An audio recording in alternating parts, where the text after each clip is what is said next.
Now to begin, today's topic is Edvard Munch and German, also Austrian Expressionism.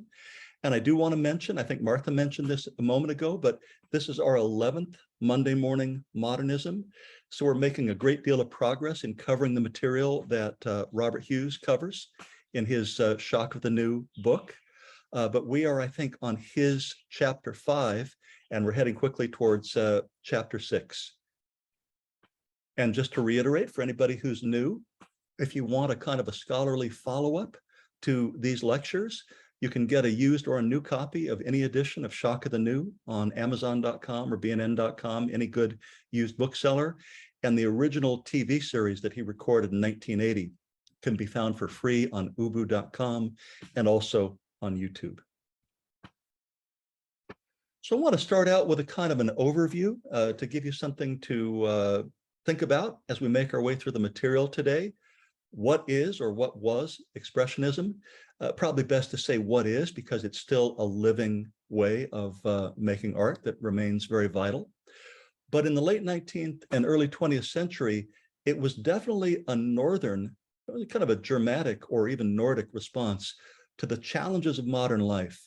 And among the big topics that shaped the art of the Expressionists, the Industrial Revolution, city living, and very definitely in some cases for the Germans, modern warfare. It's a movement that put the self foremost. And one thing I like to say about it is that if you think of the history of suffering in art, which is a huge topic, in the Catholic tradition, you think of Christ suffering on the cross, and you think of the saints suffering individually. And now that same kind of intensity, that kind of suffering that we've seen in religious painting makes its way into personal narrative. So Expressionism is a style that puts the self front and center in the modern world, and it personalizes, and I might even say secularizes, suffering and loneliness and despair. Technically, you're going to see a lot of very bold ways of painting, both in the way form is painted and the use of color. And for that reason, it's fair to say that realism falls away in Expressionism. It's a style where the emotional needs of the artist, the need to, make a statement up through emotion, that trumps technique for sure in Expressionism. And I do have one woman to show you today, but mainly it's another male-dominated style, although I bet that's being rectified now by art historians. But definitely in the art by men, you are going to see the full list: misogyny, perverse or fatalistic images, and even kind of a despair and a fear of sexual attraction, especially in the work of Edvard Munch. Strictly speaking, you would call Vincent van Gogh a post-impressionist artist, but Robert Hughes calls him out as maybe the grandfather of Expressionism. And of course, his degree of personal expression of suffering in his artwork caused him to be labeled a lunatic when he was working. As you probably know, he sold very, very little work because people didn't know what to make of it other than a few firm supporters. But I do want to point out that along with bringing up the idea of the suffering of an individual, something that Van Gogh accomplished, he also brought spirituality into art in a new way that I think the Expressionists would pick up on. And when you look at his famous Starry Night painting, which among other things has the influence of Asian art in the kind of the yin-yang energies of the skies, I want to point out that it's also an update of what you would call a nativity image, where the Star of Bethlehem might shine over, the manger, or shine even over a Dutch town in some prints. So it was an individual take on spirituality and man's place in the world, almost something we'd now call existential, and that's going to flavor Expressionism as well. Here's Edvard Munch as a young man, and in this picture, he looks relatively generic. You don't really glimpse his soul in the photograph. You just see an intelligent, well put together man of the late 19th century. But when you read his quote, you understand how different he was from most of his generation. He says, "No longer shall I paint interiors with men reading and women knitting. I will paint living people who breathe and feel and suffer and love. And this was another way of coping that was very different from, for example, the way that his father had coped. His father coped by a really powerful attachment to religion. He says, my father was temperamentally nervous and obsessively religious to the point of psychoneurosis. From him, I inherited the seeds of madness. The angels of fear, sorrow, and death stood by my side since the day I was born. And if his father, who he painted here in 1884, seems like a potent figure in Munch's art, it was really his mother who was even more potent, because his mother died at the age of 5, and before his mother died, young Edvard had gone through months and months, if not years, of observing her suffering from tuberculosis. So he also lost a sister to tuberculosis. I think he had it and got over it. But imagine this early childhood in coal apartments in Norway, where you slowly watched family members suffer tremendously and then die. And the way that Munch's art functioned was that he had an ongoing project he called The Frieze of Life, and it included key moments of his own despair and suffering, of his own, growing up, as well as his relationships. And he would make these same paintings and these same themes again and again. The dead mother is one of them. And you see him in, what looks like a gown, but it's a male figure, almost as if the death of his mother had a sound or something that he didn't want to let in. And maybe that's a premonition of the scream. So if you look at Edvard Munch self-portraits and you compare them to the tradition of self-portraiture, you might think of Dürer or Rembrandt much earlier, you can see that he had a couple of states of mind that predominated in his self-portraits. And one was nervous anxiety, soothed by a cigarette, and the other was a kind of a literal vision of Protestant hell. He could see himself in both places. So here, when we look at some of his cycle of life paintings, I want you to appreciate the formal side of Munch, because they are really, really, I think, just beautiful, seductive paintings. We have that kind of pearlescent color on the fjord, those lavenders and blues and purples. We have tiny figures out at the jetty that take us deep into the composition, and of course, let us know that there's an object of jealousy. There's a woman there in white with another man. And the melancholy figure, who's a kind of a self-portrait, is outlined in this kind of, I'll call it a lassoed line. It's a line that flows. It's a line that simplifies. The forms of the picture are flattened, and they really make you feel a sense of movement that evokes a kind of emotion in the viewer. His picture of puberty is a painting that I showed for many years when I taught at community college. And I wanted to introduce this picture by telling you something once said in my class. At community college, I often had senior students. So I had people in their 60s, 70s, and 80s come back to school. And of course, they were amazing students because they were so anxious to be there. And one day, a woman, I think in her 70s or 80s, just was stopped in her tracks by this painting. And she raised her hand, and imagine, most of my students are younger, but she made this comment. She said, that was me. She said, my mother hadn't told me anything about having my first period. And I woke up in the middle of the night and I saw blood on the sheets, and I was absolutely terrified. And so she connected with this image. And that is exactly what Munch is painting. He's painting the image of a young woman who's woken up to her first menstrual flow, and it's nothing to celebrate. It's just a chilling moment to her. And I think it may have something in common. I think Munch had probably seen this painting by Gauguin, which is Gauguin's 14-year-old Tahitian wife, really fearful that he's going to be coming to their marriage bed. But it's kind of a corresponding image. And Munch had spent time in Paris, where I think he got to know post-impressionist art. Death in the Sick Room is another obsessive image that he painted several times. And, when you look at the poses of the figures, the downcast sobbing, the pale zombie-like features of his sister Inger, who looks towards us, turned away, is his mother actually dying because she died sitting upright in a wicker chair that he later kept all of his life.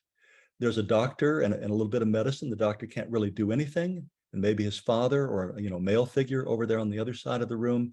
But everybody is absorbing this, and he's absorbing it and remembering it through a child's eye point of view of this condition of death and despair.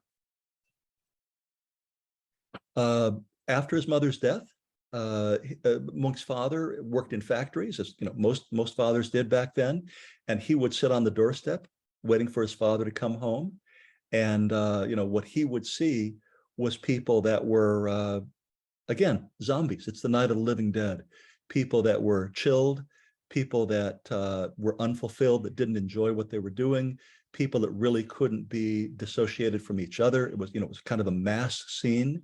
And I want you to notice again that something that Munch does with his technique, he definitely plays on the idea of near and far. We have the flow of dark figures going one way, and we have these kind of oddly lit, ghostly figures coming towards us, and that's echoed by the lights on in the building. Fantastic use of dark and light and of directionality to bring us into this world. So the Scream is of course, it's been called the Mona Lisa of Norway, and because it's such a famous painting. And I think one version, I think maybe this version, was actually stolen by abortion rights activists and ransomed maybe 10 or 15 years ago. It's, and then was brought back. But there are actually numerous versions of it. But the original version, the first version that he did, came after a visit to the 1889 World's Fair, where he saw among the exhibits, he saw a Peruvian mummy. And this was a young woman who had been ritually executed while tied up into this kind of fetal pose by being bashed on the top of the skull. And that took Munch. That was an image that he couldn't get rid of. So in a way, it made its way into this figure on the bridge in his picture of the Scream. There's so much you can read about this picture. There's videos about it. There's a Norwegian TV special about it if you get interested in about it. But among the details that I find interesting, it's actually in an area that can be identified. And underneath the bridge is a place where one of Munch's sisters was kept during her own mental illness. So maybe it's her Scream that's coming through the composition. And also there's been a big debate about whether the Scream is something that the figure is emitting, or whether it's the scream of nature that he's hearing. And in some of his writings, he talks about, the scream of nature. But you do see in the red and yellow sky and in the waves of the fjord, almost a feeling like nature is churning, like nature itself could be screaming. Here's a couple of versions and variations. They're in pastel, they're in oil, but they all have, you can see that same configuration, as if he's just, working through that image again and again and again as something that haunts him. When we get to Munch and sexual attraction, it's a really grim situation. And when you read his biography, he had a couple of failed romances, I think including one with a second cousin and another where he was in a duel and shot off part of his fingertip. But, by middle age, he was an isolated and lonely man. And his images of sexual attraction have something very, very fatalistic about them. This image of the voice, a young woman, let's say symbolically, a woman in a wedding gown, or maybe a virgin in white. It's almost as if you can see fangs in her teeth, as if she, pulls herself back and waits like she's a harpy that is luring him towards this kind of glowing background. And there's a phallic moonscape in the background, as well as, more people that he feels distance from in this image. The Dance of Life is another one of his frieze paintings, and you can see it deals with all sorts of situations of relationships. It deals with a couple who seem in the center, attached to each other, a woman in red, another woman who is perhaps left out, who is divided from the scene by a small growing flower. We see a vampirish, ghoulish man seducing a whirling woman in the background. All of this, again, in the setting of nature. I think that Munch used the nature of Norway's coasts the way that Dali used the Spanish coast, as a kind of a dreamscape, as a kind of an image of something grander and romantic and immortal that gave an epic feeling to his cycle of life. In his Madonna, who is a woman that floats in front of us, we don't know whether she's floating or drowning. He did an oil version of this woodcut where the frame had carved spermatozoa along the frame, and you could see he included them in the woodcut, and it also has a dead fetus over on the side. So again, a Madonna, childbirth, but in the most morbid kind of context. In Love and Pain, we see a red-haired woman as a kind of a vampire who feeds on the man. And what a haunting kind of a dark midnight picture that is, with all kinds of imagery of red, almost flame-like or blood-like, around the neck of the man.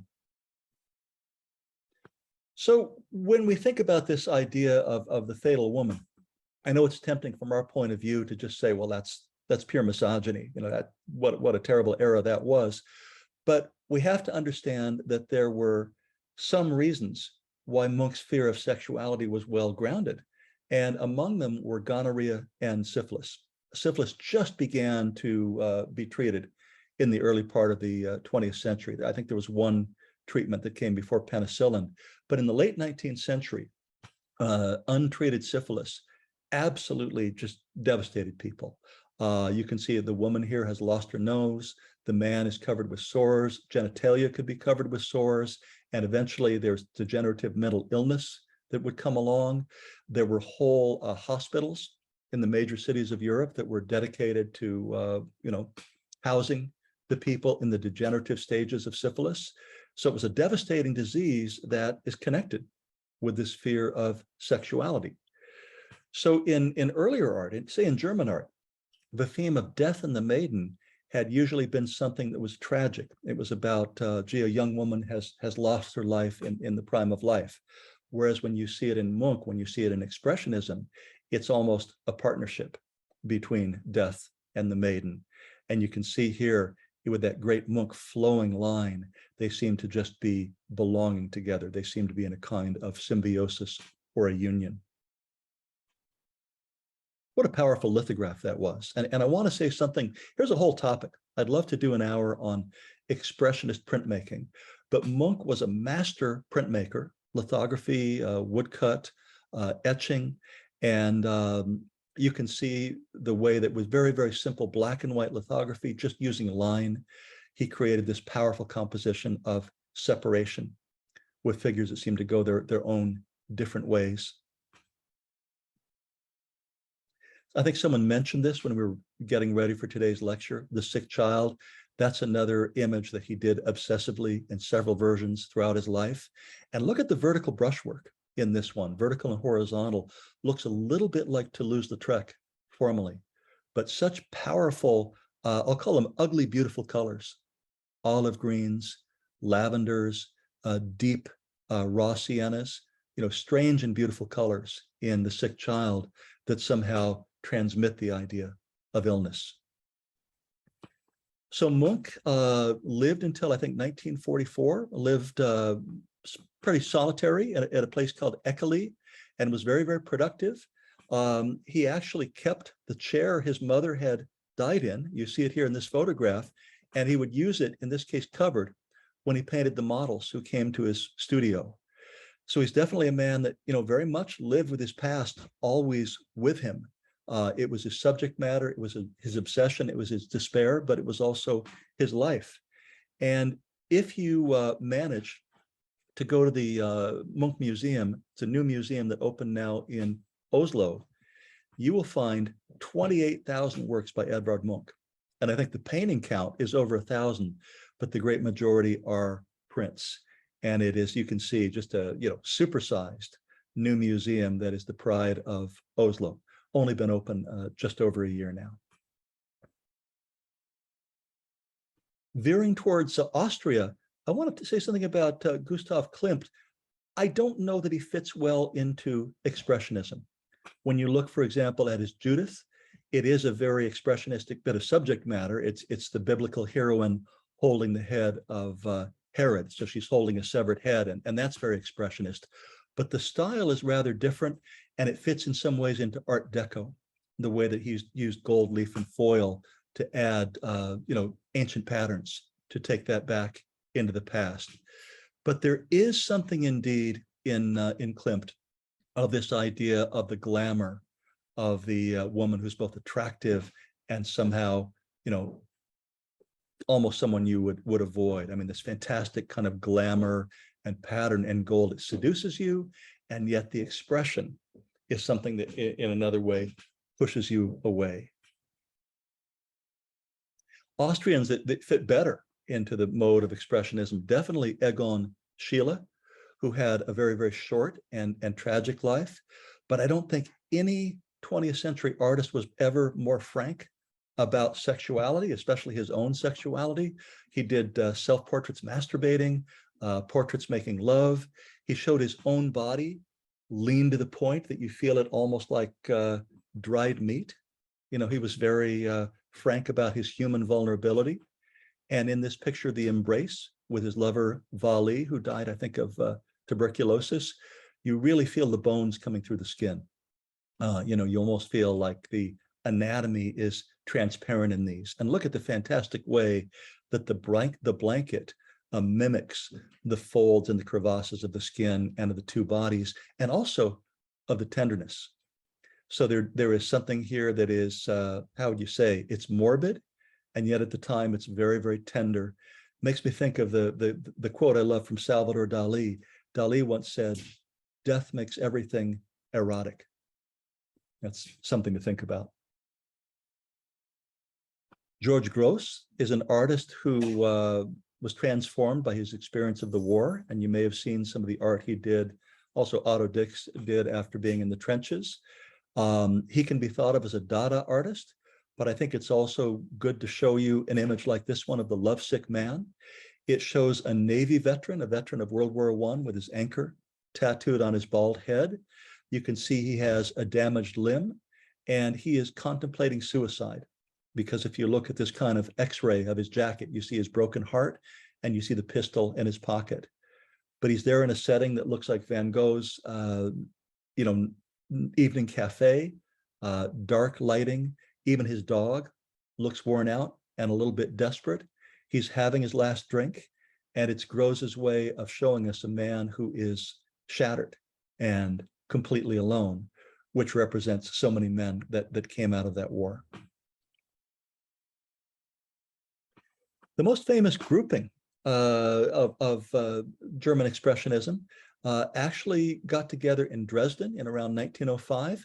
It was a group that eventually called themselves Die Brücke, which means the bridge. And you see a 1926 painting there of several of the founders. Otto Müller is actually replacing an artist named Bleyl, who left and then was replaced. But this group, they started as architecture and engineering students who were rebelling by going into art. And they rented a butcher shop in Dresden where they lived a truly bohemian lifestyle. And they had hippie-ish ideas about sexuality, about marriage, about all kinds of things. One of their goals was to take the angularity and the spikiness of Gothic art. They looked back to German printmaking particularly, and they said, this is something that can be revisited as raw material. That's something, German that can be brought into modernity. And I think we all know that one of the projects of modern art was to recycle, often to take things from other cultures and bring it into modern culture. But in this case, it was, revisiting something Germanic and bringing that back in a kind of a fresh state. So here's a painting by Erich Heckel, which, honestly depicts an interest in pedophilia, because it's a young woman named Franzi who lived near the butcher shop that would come and model. And here she's modeling with her rag doll, and she's both prepubescent, but also already endowed with the feeling of a seductive femme fatale. So that was, an edgy painting then, and it's an edgy painting now, all done in strong color with the graphic outlines borrowed from woodcuts. I think of Ernst Kirchner as the most brilliant and the most outstanding of the Die Brücke group. I kind of think of him as the Picasso of Germany. And you see here in his self-portrait with a model, you see his bohemianism. He's in this fantastic, probably Moroccan robe. in colors borrowed from Matisse with a red paintbrush. Erna Schilling, who was his common law wife. They didn't marry because they didn't approve of marriage, but she was his companion for the last 30 years of his life. She's his model looking on from the background. And Kirchner was also a photographer. So you can see some photographs of how they lived. And this is, as bohemian as you could be. You have an African carving in the foreground. You have all these kind of imported tapestries. They sit on the floor without a sofa. They're smoking, probably some hashish along with the tobacco. And, they were rebelling against the kind of the strictures of post-war and Weimar culture. And there's a painting that he did of Erna on a Berlin street with a proper lady's hat with feathers. Kirchner also did sculpture, and his model for sculpture was African sculpture. He liked tribal sculpture for the same reason that Picasso did, for its ruggedness, for its straightforward statements. And I think he even gave kind of mixed ethnicity to Erna when he carved her. And later, when the Nazis ridiculed the art of the German Expressionists, the German interest, or the Expressionist interest in African art and non-German culture, was one thing that the Nazis were very suspicious of. Kirchner's view of the city when he spent time in Berlin was that Berlin was only good for two things. It was only good for prostitution and banking. So when he made scenes of Berlin, you can see that those were his themes. The men are kind of lacking individuality. They're all Johns there in their top hats. We've got a woman in red, very, very spiky and gothic, making her way across the street, being inspected. And you've got to love that absolutely fabulous, vivid, exciting, striated pastel work that he brings to this drawing. And if you're hearing my excitement about Kirchner's drafting, it's real. I think he was one of the most exciting draftsmen I've ever seen. When I was a college student, I took a train to Munich and went to an archive there where people are allowed to handle museum drawings. And I put on a pair of white gloves and I looked at drawings that Kirchner had did in Switzerland. And, I've always remembered the experience. I think they're very, very direct and extraordinary. This is a good point to bring up something that was happening in Germany and Switzerland. It went on through the 19th century and in some ways is still going on. But there was a movement in the late 19th century that was kind of the counterpoint to city living. As you can imagine, in the big cities of Europe, everybody was feeling the strain of the Industrial Revolution. And a counterpart to it was what you'd say in English was life reform. And it was a kind of a generic, it was a broad term for all kinds of social reform. And common features were that you were critical of industry, critical of city living. There was nudity involved. There was sexual deviance involved. There was maybe herbalism involved. So it was a German hippie movement. And again, especially that idea of a free connection with nature was something that enchanted a lot of the Expressionists, including Kirchner. So if you look at this magnificent painting, Striding into the Sea, you can see a kind of a back to Eden that goes along with his interest in that life reform movement. And I should mention, if you're in LA, if you go to the Norton Simon in Pasadena, they have a Kirchner painting that's not very far away from this one, if you want to see a Kirchner in person. A couple of things about Kirchner and his personal life. He was a nervous, tobacco-addicted person who increasingly had health and mental troubles as his life went on. One of them was, well, some of them came from the fact that he used benzene as paint thinner. And you can maybe see it in this painting, the fact that the paint is dried in a very, it's applied in a very, very dry way. And using benzene is extremely soluble. And it apparently, got into his blood system and kind of poisoned him. He also was hit by a taxi cab in Berlin, I think during the war, and it took the skin off one of his hands. So that created handicaps, and he took painkillers for that. And then late in life, he had other addictions and problems that ultimately led to his suicide in 1937. His self-portrait as a soldier is really interesting because it's a symbolic portrait, it's a metaphorical portrait, not a real one. Because when he got his induction papers, he actually was able to get service in the ambulance corps, which was pretty horrible, but maybe is the reason he survived rather than being on the front. But when he got his draft papers, he painted this, and it showed him with his hand lopped off, almost as if just getting his draft papers meant that he was already castrated in some way. And during the Degenerate Art exhibit of 1937, that I'll tell you a little bit about more later, the Nazis retitled this "Soldier with Whore" to kind of discredit Kirchner's original meaning.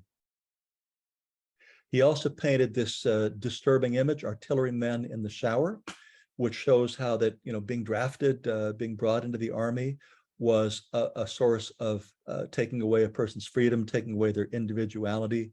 And it's especially chilling when you think about the fact that it has kind of an early vibe of the way showers would be used for extermination later by the Nazis. So it's a dark painting in so many different ways. In the late part of his life, Kirchner moved away from Germany and spent most of his time in a cabin in Davos. And there he painted fantastically colored pictures, kind of Fauves pictures full of pinks and lavenders and blues. I think his alpine pictures are just, stunning to look at. And here's one last painting of his alpine cabin with his own works on the wall from 1937. But after quite a bit of strain and struggle, after losing his career to the Degenerate Art Show, being humiliated by the Nazis, and I think also having early signs of cancer, he took his own life in 1937.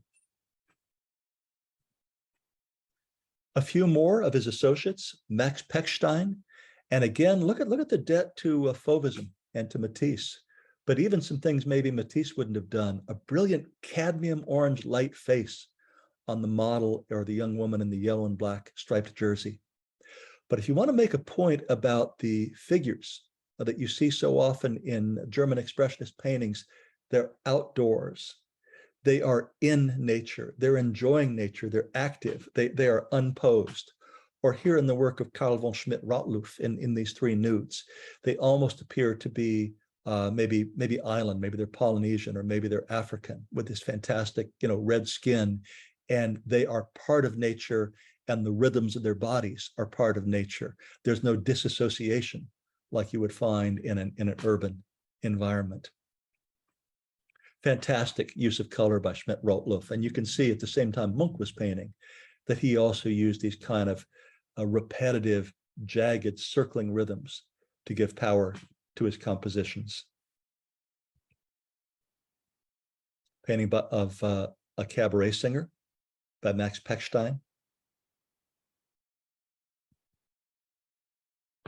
So to look at the one woman artist that comes up in this era, she's very different from the men in a number of ways, but her name was Paula Modersohn-Becker.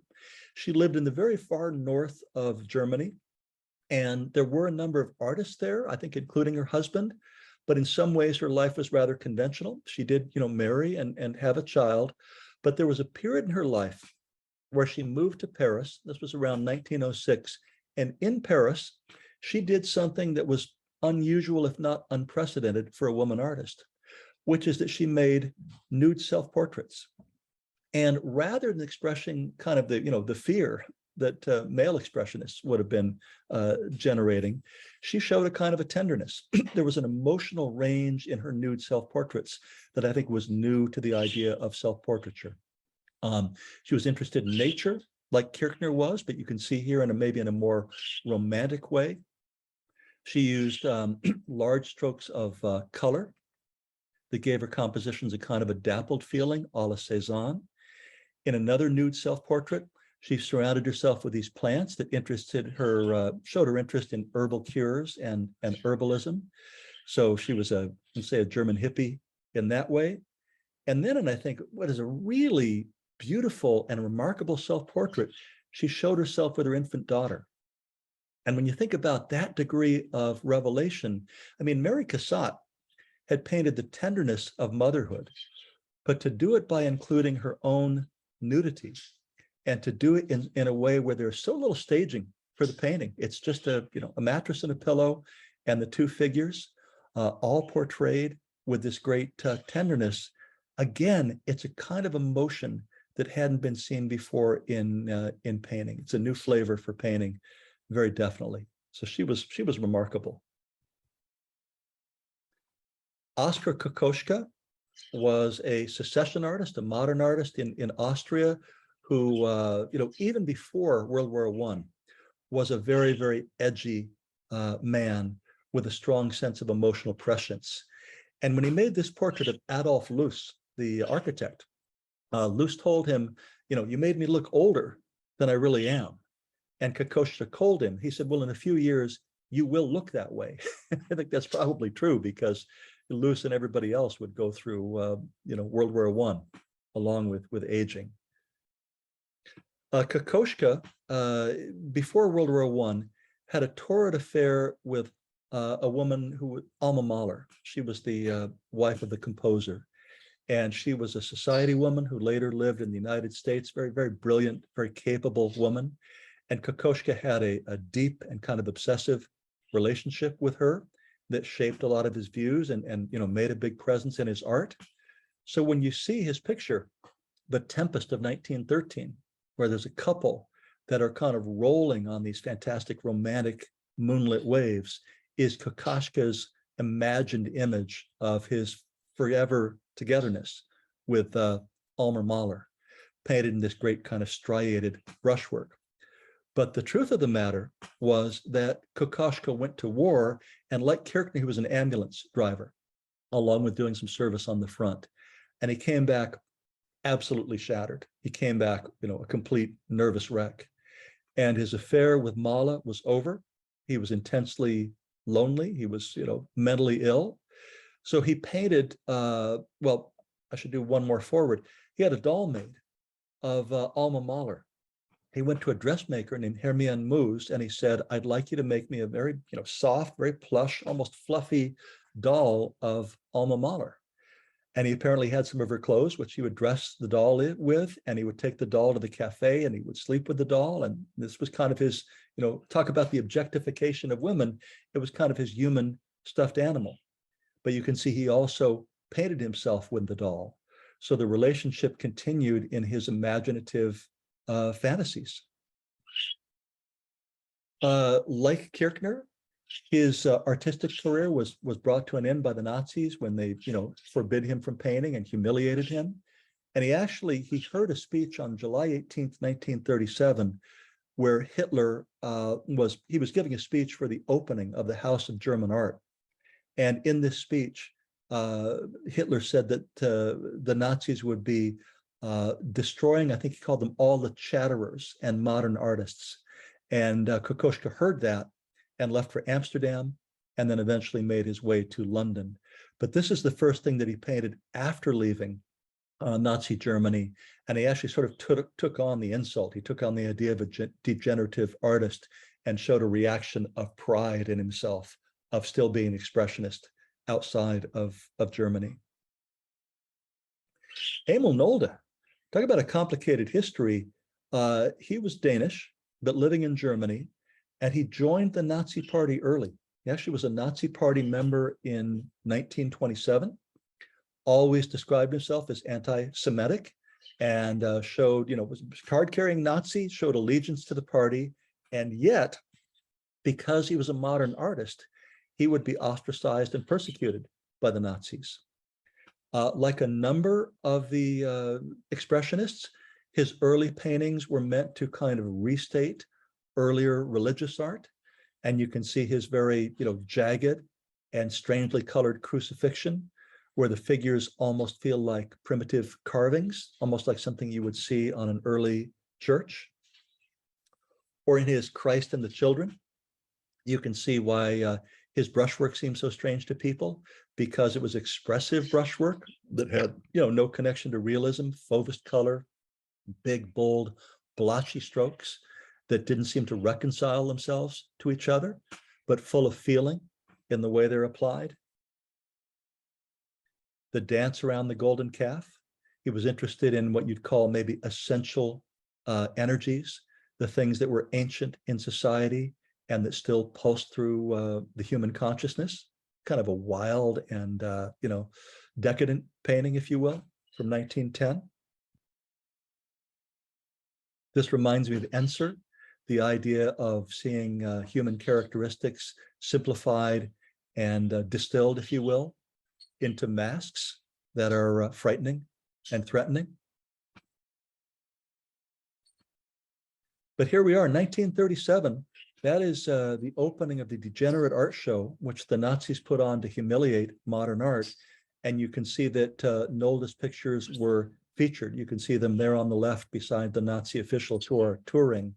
The Degenerate Art Show had the largest attendance of any show in Germany. It broke all attendance records for a long time, and it traveled around other places in Germany, Austria.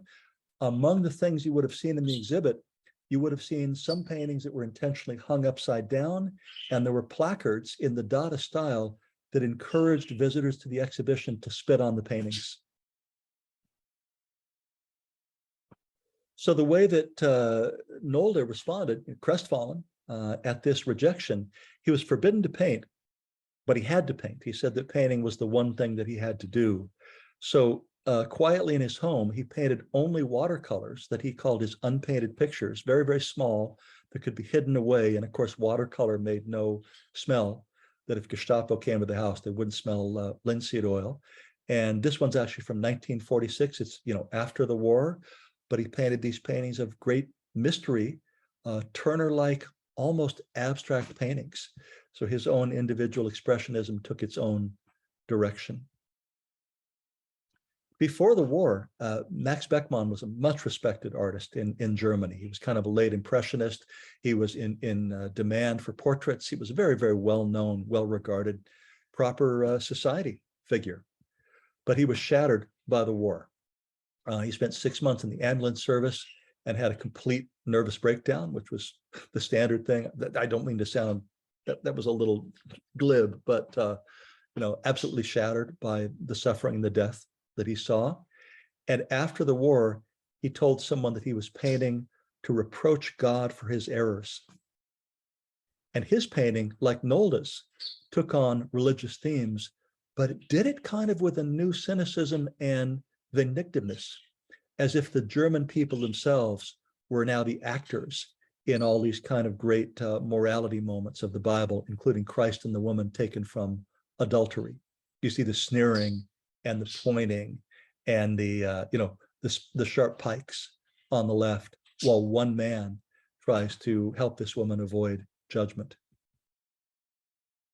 The Night, this claustrophobic painting of torture from 1918, 1919, is a response to the early days of the chaos and the disorder of the Weimar period, where Germany was, of course, defeated, indebted, humiliated, but also now, open to other political influences, including, I think you see Stalin there on the right of the painting. And Beckmann painted kind of the emotional claustrophobia of that. And when you look at this other painting he did of an attic, which is filled with a blind man and his monkey, another man, with his hands lopped off, carries a fish. Who knows what the symbolism of that is? But this is in the same era when hyperinflation was so bad in Germany that you can see here children were using banknotes as toys, or sometimes people would take a wheelbarrow of banknotes to the store to try and buy groceries. And it was terrifying. It was a horrific period. And Beckmann, he painted that in his narratives. He painted the way that it felt to be part of that very, very sick society. And of course, in the Degenerate Art exhibition, Beckmann's paintings were featured. So he left for Amsterdam, as did Kokoschka. During and after the war, he painted a series of triptychs, including this one of the actors, where he shows himself at the center as a kind of a self-suicide with a sharp knife. But he wanted to reinvent the power and the morality of religious paintings, which is why he used the triptych, was a kind of an altarpiece format. And you can see that he even showed what was going on underneath the stage, like a Gothic painting where there'd be a predella, there'd be another level of action beneath the main narrative. And his picture Departure is a picture that shows how, with a boatman who has a covered face leading them, a family leaves. And in this case, it's his own exile, because he left Germany. He came and he taught in Brooklyn. And then he also taught at Mills College in the summer of 1947 in California, where my favorite college professor, Nate Oliveira, studied with Max Beckmann. And Nate had a great story about how Max Beckmann used to tell his students, more black, because he really thought that the power of painting was in the power of showing darkness, and that painting without it didn't have much impact. So Expressionism as a tradition, as a way of thinking and feeling, it's very familiar to us now. I don't think it strikes us as unusual that very, very, negative or deep or powerful feelings would make their way into painting. But it was shocking and it was new at the end of the 19th century, which is why Munch was such a fantastic pioneer in that sense. He opened up a main tradition of modern painting that you see Leon Golub continuing here. And with that said, we're going to talk about how the whole idea of Expressionism got transmuted and hybridized into abstraction in the post-war United States. So there's going to be some connection when we talk about American painting, but also something absolutely new.